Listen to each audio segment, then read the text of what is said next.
Hello, everybody. Ben Rogers here, the Raptors Digest, reacting to the Toronto Raptors 126 to 114 loss to the Boston Celtics. Riker has the Walmart Raptors hat out right from the jump, and Riker, this was a playoff rematch against a brutal rival in the Eastern Conference, a game that we really came out fired up against, and then inevitably, we had one of the worst games of the season on one of the worst starts we probably have had in franchise history, which is a pretty low bar. So, Riker, what are your just thoughts on this team right now? Because we just look in absolute turmoil.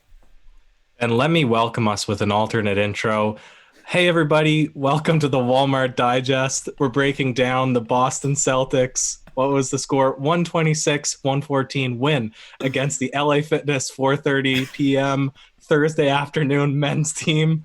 This game was a disaster from almost start to almost finish, Ben. They started actually extremely hot from three. We know that that type of play isn't sustainable for the Raptors because they just lose steam come second, third quarter, and then frustration comes out. And it seems like a bad atmosphere on the team. The coach, everybody just seems to hang their heads so low.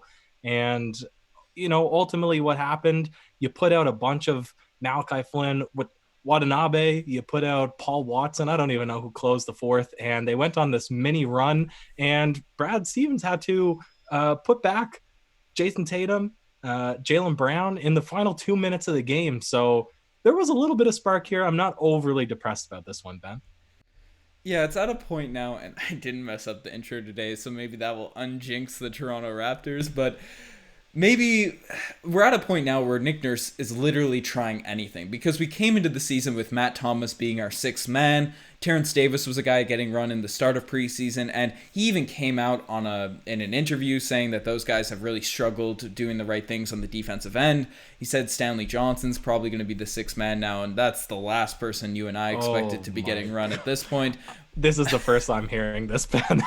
So, it's a weird situation. You and I have been calling for Nick Nurse to try and give a guy like Malachi Flynn some run, Paul Watson, and Malachi Flynn, to Nick Nurse's credit, he's been trying everything out. Malachi Flynn got some run in the second, I think it was the second quarter, and but then Peyton Pritchard came out there like an absolute god. I mean, all credit to him. Jason Tatum had a fantastic game, but Pritchard came out there, and I was in awe at his performance. So Malachi Flynn got, five upped by him tonight. Yeah, and we were really excited to see him play. Obviously, didn't have the same impact we saw in the preseason. Obviously, it's tough for a rookie who hasn't played in a bunch of games to sort of come in, taking off the Walmart.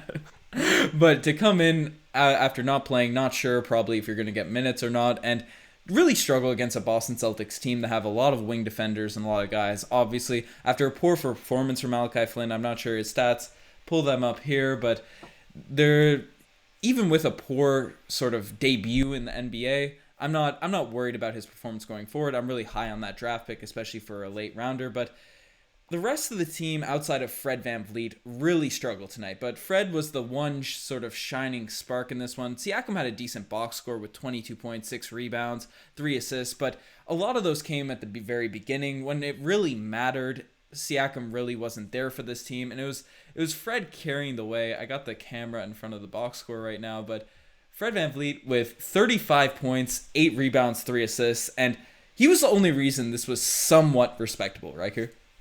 He was, and I think everybody understands the situation, and I want to give right now a little bit of credit, not credit back because he hasn't been playing well enough to deserve credit, but I want to give maybe even a little bit more breath to Pascal Siakam's struggles to start the season. I think that all of this Raptors team is deflated from not being in the Scotiabank Center, the Scotiabank Arena with fans. And when you're shooting free throws at your home court and the guys are booing, I think it has a psychological impact on the team. But even Matty D tonight, even Leo tonight, they're out there, they're being sarcastic every time Siakam hit a shot, saying, oh, he finally hit one, like, ha, ha, ha.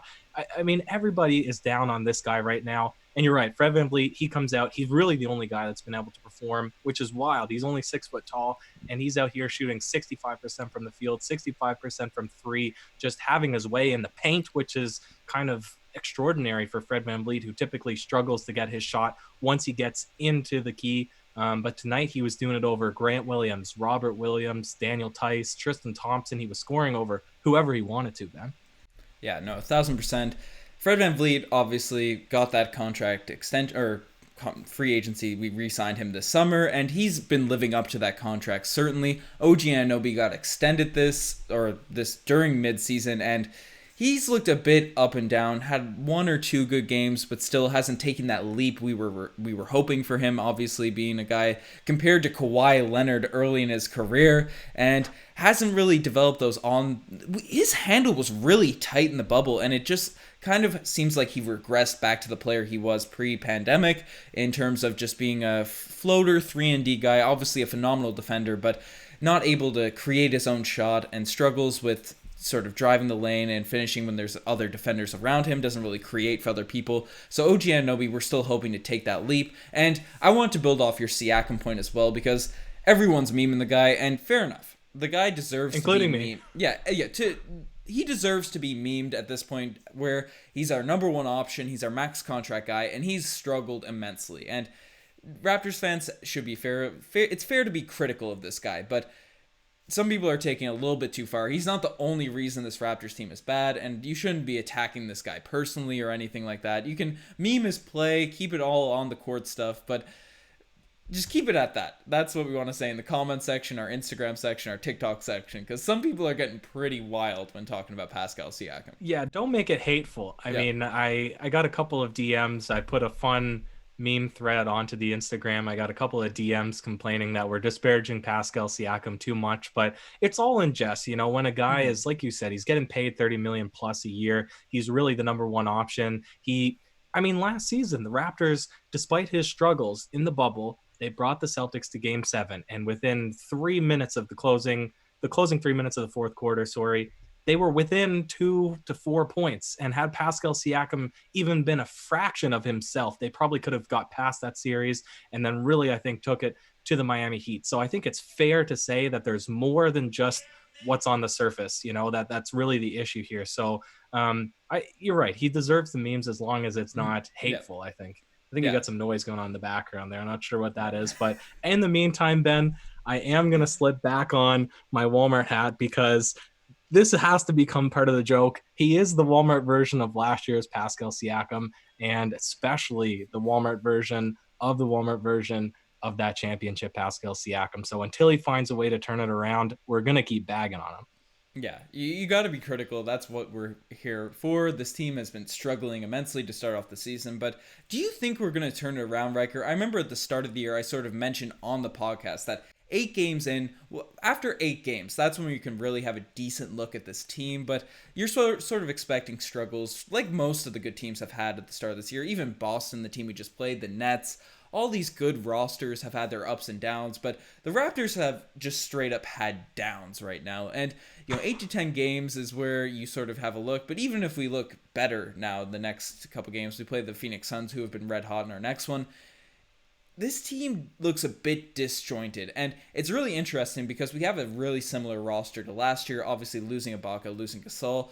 Is it because we are smaller, Riker? Is it because the guys that had solid roles for us last year regressed? Because I think it's a part of it all, because outside of Fred VanVleet, it looks like everyone else on this roster just isn't playing at the same level last year. We were getting killed on the glass defensively. We're fine in terms of the numbers and all the advanced analytics, but the rebounding just doesn't seem to be there, and offensively in the half court, we just don't get anything to go, and that's usually where you rely on a big man like Serge Ibaka to get the ball down low, hit one of those mid-rangers, hit some threes like he was last season, or even a Marc Gasol who was really good at passing in the mid-post, creating offense for people. We don't have anyone doing that right now, and Aaron Baines, he's a fan favorite, obviously the way he carries himself. He's fun, and he's a great interview. He's a great person to sort of have in your team, locker room guy, but he has been very bad for this team. And Baines, 0 points tonight, 4 rebounds, and I'm gonna throw a little segment piece in here right now, a little OGs early on in this one, because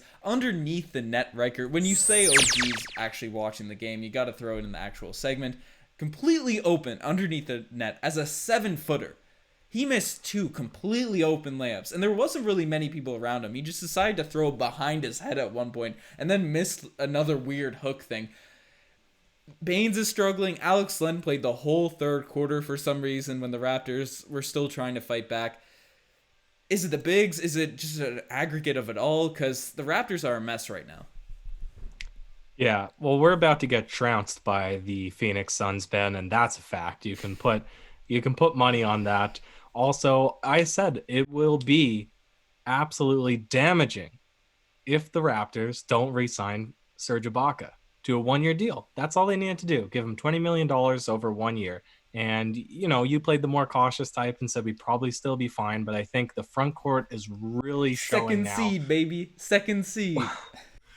It's really showing what happens when you have a lack of depth. And, I look at the stats when Aaron Baines was cutting up the Raptors on the Boston Celtics, and he had the benefit of being part of a really strong team. But when OG Anunoby is probably having his worst season since his rookie debut in terms of just struggling to find his rhythm from outside the arc, really having a lack of confidence, Pascal Siakam, it is what it is. Fred VanVleet is the only guy that can score. How is Aaron Baines supposed to get his shots up in the NBA? He can't create for himself, so we can't really put the blame on him. He's only ever been surrounded by either a bad team and then he's bad, or a good team and he's, relatively good, can hit those dagger threes. But this isn't the situation where he's going to thrive. So we can't really say that this is bad front court. It's more bad putting together and assembling this front court, which to me comes back to Masai Ujiri in this offseason, Ben. Yeah, no, 1,000%. And you look at the guys that we expected to really have roles and be strong this year, and it seems as if everyone's underperforming, as I previously mentioned. Obviously, Lowry's been doing Lowry things, and he's been fine, but he's better when he's sort of getting everyone else going, creating for other people, doing the Kyle Lowry things, right? Setting up an offense, controlling, and then scoring when you need to score. And unfortunately, there hasn't been many moments that are really important enough for Lowry to just really take over games, because we get down by so much. And Kyle Lowry has been doing I wanted his to thing. make that point too, Ben, because he's getting like frustrated with the refs, making those kind of chippy plays that when it's a close game, it's inspiring to the team. But now Yep. it's like it just seems petty when we're down by 20 and he's still arguing with the refs and taking cheap shots. Like I don't know. You're right. It doesn't suit his game. Yeah, and Fred VanVleet, he's been obviously great in the past couple, struggled in one or two games to start, but overall he's been great for this team. But with everyone else struggling, as we've talked about Pascal to death, we mentioned OG, we mentioned the bigs, but Norman Powell's a guy that averaged close to 20 points per game for us last season, Riker, and for stretches, obviously the longest reigning player of the week in NBA history, because he got it awarded pre-pandemic, but Norman Powell only 4 points tonight. Just what has happened to Norman Powell? Obviously, the New York Knicks game, we got a little bit excited, but he's just been brutal this season. Confidence, fans, and this team, Ben. There is a chemistry issue right now. There's a locker room issue. You can see it on the bench. You can see it with Nick Nurse's rotations. How are you supposed to find any rhythm when you're putting in Stanley Johnson as the sixth man, and then now you're playing Malachi as the sixth man, and you're putting, there's just no consistency with this team. And I think that the Raptors are gamers, and they thrive off of the energy in the arena and hitting big threes and big blocks. That's why Chris Boucher emerged on the scene. That's why the bench mob was a thing. And again, I come back to this. They were booing the Raptors shooting free throws. So when you have your home court isn't even in a home court environment, you can see how those things start to wear down on guys that are really energy type players. Yeah, and we'll get more to the Tampa Bay arena in the segments, because I really want to sort of bash on them. But let's swing into the segments. And tonight, we're gonna break it straight into the mild P play of the day, Riker. So, do you have anything in mind, the bland P play of the day? Because yeah, shout out to everyone in the comment section that said he's stripped of the spicy label. He is now mild or bland. I love that. Is great. He did have a good dunk in this game, but it was too little, too late. Then. as soon as we change the name, Riker, at least he comes back with this first spicy Pele of the day, and it seems like forever, but he definitely deserves it tonight with a pretty nasty jam in the middle of this one. Obviously, the Raptors were down, so it kind of hit less hard as it usually would, but it was nice to see him do something athletic, do something energized, and he had a couple moments in here where he really looked like he brought the energy, like the old Pascal Siakam, but the unfortunate thing is it's not consistent right now. the bubble, we really didn't see it at all, to be fair. And right now, we're getting it in spurts, but we're getting it at the start of games. We're getting it when we're down by 20. We're not getting it when you're up by 4 and you want to sort of grow a lead. And we're not getting it when you're down by 6 and you want to chip into it and get back. Because that's when Kyle Lowry's at his greatest. That's when the best players are always at their greatest. That's when Kawhi was always carrying our team. And Siakam as that number one option. We've been calling him this. He's been getting paid like this. He hasn't been able to do it. So hopefully he turns around. It was nice to see. I think this was one of his best games so far this season, because there definitely in certain moments he looked really good, but you want to do it at the right times. And that's what you're going to have to do when you're getting paid $35 million. So not all plays can be the mild Pele of the day, and some just make you say, oh, geez, Riker. I mentioned one earlier with Aaron Baines. Do you have anyone to sort of conjoin that? No, that was the one, Ben. Yeah, that was the one. Another one, we've been throwing them to Siakam a little bit as well, but he had one of the Celtics guards guarding him, and he tried to do a spin and just completely just threw it off the front of the rim. That hurt to watch. OG Anunoby tried to... He had Peyton Pritchard in the low post, and he traveled. He took 2 steps. You literally have a 6-foot guard on you. And anyways, Ben. Yeah. The final award, the final segment, the one, the only, the Damari Carroll Gold Star Award for worst performance of the evening. I've left on my Walmart cap because I'm giving this one to whatever the arena is called in Tampa Bay. It's the Walmart version of the Scotiabank Arena. Brutal environment, Ben. I was pleased that somebody was willing to host the Toronto Raptors, and it turns out they ain't even Raptors fans. The Floridians are Boston fans. Boston. They're literally they're any other team's fans. I guess it's in part of the fact the Raptors have been bad and maybe they're just rooting against them. But I don't know. The Raptors are straight up being booed on this court. They're, as you said, the free throws. They're cheering for the other team. And the biggest one I saw is they were all chanting taco. They're all chanting taco at this for like. Now he went to university in Florida somewhere, so yeah, Central, I guess UCF. University of Central Florida. Yeah. I think that's where he went, so that's understandable. Yeah. But again, it's like you have the Eastern Conference Finals, Boston versus Miami. You think Florida would have a grudge or something against Boston, like, and here they are, like, Walmart, Ben, Walmart. Bro, Walmart is catching some serious shade on this podcast right now with these comparisons, but it has to be done. The Toronto Raptors, we've been struggling, and I guess the question we both should probably answer is, what do we expect from this team going forward? I think this could be its whole video, but firstly, do we make a trade soon? Because this season sort of is emulating Masai Ujiri's first season with the Raptors, where there are some decent expectations. Obviously, we had Rudy Gay at that point. We had young DeMar DeRozan. We had Kyle Lowry, who had shown some promise on other teams. And we started off that year just atrocious, and then that Rudy Gay trade happened. We know the rest is history. Graves Vasquez, John Salmons, Patty P come in, Chuck Hayes, and we end up becoming the 3rd seed, making the playoffs, and have the best run in Raptors history. The Raptors are sort of playing at that level right now, below expectations. Masai Ujiri, do you think he makes a move? Do you think he trades one of our bigger names for an aggregate of pieces? Do you think we go after a big name? And if we don't, assuming we have this roster, are we a playoff team? I don't think we're a playoff team, Ben, because I overhyped the Nets. They've lost a couple games now, but you have Brooklyn, you have Miami, you have Milwaukee, you have Philly. Boston, you have Philly, you have Indiana, you have Atlanta, who's been hot, and who else? Orlando, Charlotte. Like, I didn't think that the Raptors would be in the tier with Orlando, Charlotte, but that seems to be where they are. The Cavs, I mean, those teams are all performing better than the Raptors. So you might even see the Raptors finish 14th, 13th in the East, which is absurd. But I don't know if imploding via trade is the way to go this season, because again, I think a lot of the Raptors are energy guys, right? So you don't know how that team would respond when they get back to Toronto. I feel like this is a tanking season, if anything, just to maybe get a draft pick or something. Yeah, I don't think we blow it up and go feed the tank and go Philadelphia 76ers 2014, 2015 and blow up the roster. But a move here and there to maybe tweak our team, maybe get a decent big. And we're going to have a video dropping tomorrow on Marvin Bagley, because that could be a guy we go after. But getting rid of the glut at the shooting guard position, especially where Terrence Davis, Matt Thomas, Nick Nurse has even come out and said he doesn't want to play them right now. So I think figuring that situation out, getting a team that's a little bit more balanced could make sense for us to be better. I'm not in the same camp as you.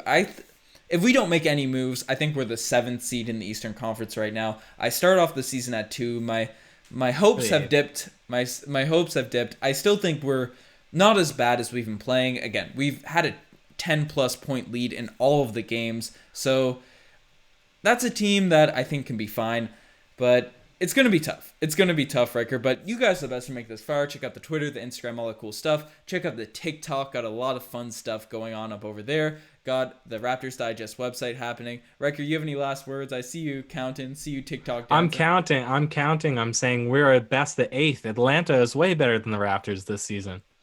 Bro, one of those teams are going to fall off. The Nets, they're trash, bro. Love it. Cheers.